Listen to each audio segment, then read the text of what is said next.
Un doute avec l'annonce début de cette semaine de la démission de son entraîneur Antoine Battaglia. Un coup de massue pour les Marcassins, c'est un triumvirat qui assure l'intérim. Marc Henrioul, Bernard Lefebvre entourant Rémi Horry. Du côté de Namur, Philippe Raskin était plutôt confiant suite à la victoire plantureuse de la semaine dernière. Voici le résumé de ce match. C'est donc toujours sans entraîneur attitré que Rochefort entame ce derby.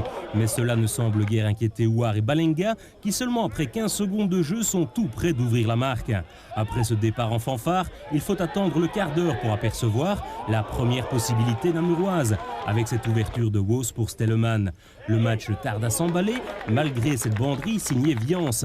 Et cette sortie de Kevy, ponctuée par un lob sans trop de conviction de Garis.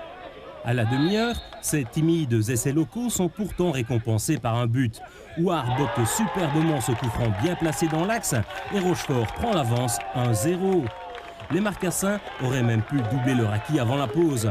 Revilo lance Balenga qui est hors jeu. Le numéro 11 local se présente donc seul face au gardien, mais Kevy a très bien réduit l'angle et le score reste d'un but à rien au repos.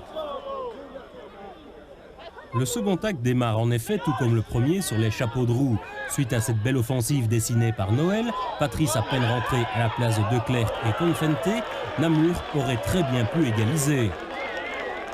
Le match est enfin lancé, cette nouvelle tentative de Garis nous le prouve. Kevy évite encore le pire. À l'heure de jeu, le dernier rempart namurois doit pourtant une nouvelle fois s'avouer vaincu. Sur ce coup franc, Le Carte trouve Revilo quasiment les yeux fermés. Revilo pivote immédiatement et bombarde Kevy. 2-1. Les Rochefortois ne s'endorment pas sur leur laurier. Gilet centre pour Balenga qui est bien près de mettre le cuir au fond.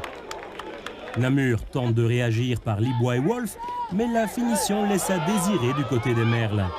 Les Marcassins semblent en fait avoir une ardeur d'avance, mais cela ne suffit pas, car Balenga loupe le chaos sur ce service de Garis. À un quart d'heure du terme, le suspense est relancé. Wos sert idéalement Wolf. La reprise de l'ancien Rochefortois fait mouche. 2-1 grâce à ce but de la tête du petit format namurois.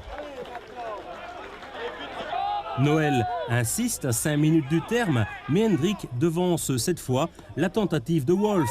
Et Rochefort empoche donc une première victoire méritée, 2-1.